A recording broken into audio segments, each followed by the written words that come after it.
وادی جن مدینہ سے کوئی 30 کلومیٹر جنوب مغرب میں واقع ہے۔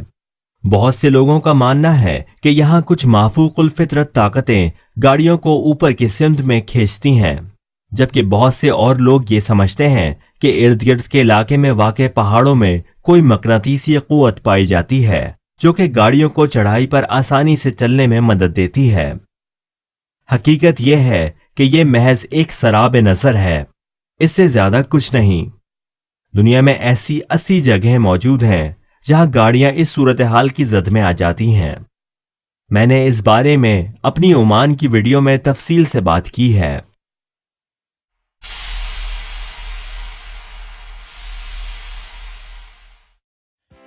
میں اس سے پہلے کبھی اس طرح کے پہاڑ پر نہیں آیا تھا، اور جیسے ہی مجھے معلوم ہوا کہ میں ایسی جگہ کے قریب ہوں، میں نے گاڑی اس جانب موڑ دی۔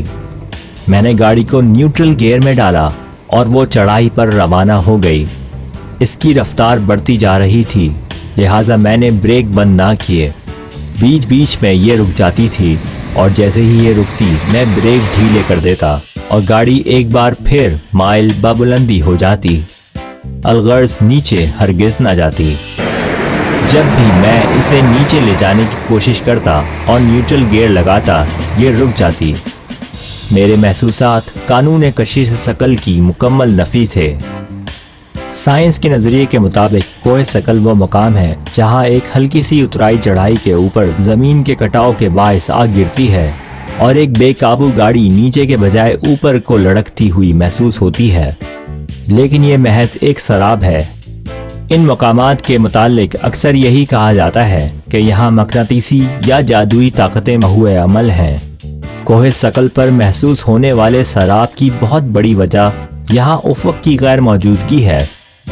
اکثر مقامات پر تو یہ دکھائی ہی نہیں دیتا، اور ایک بڑے حوالے کی غیر موجودگی میں آپ اترائی یا چڑھائی کا درست اندازہ نہیں کر سکتے۔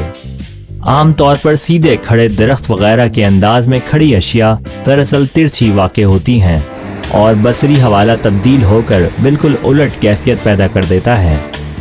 دنیا بھر میں اس طرح کے 57 مقامات ہیں، اور سادہ الفاظ میں انہیں کوہ ثقل یا مقناطیسی پہاڑ کہا جاتا ہے۔ اس قسم کی پہاڑی سڑک عموماً 150 سے 300 فٹ طویل اور چند گز چوڑی ہوتی ہے۔ یہ کسی قدرتی پہاڑ کے بیچ میں ہوتی ہے، اور اس کے گرد و نواح میں کوئی عمارت نہیں ہوتی۔ میں تقریباً آدھے گھنٹے تک اترائی چڑھائی پر گاڑی دوڑاتا رہا، اور آخر کار اکتا کر واپس ہو لیا۔ یہ یقیناً ایک تاحیات لطف دینے والا تجربہ تھا۔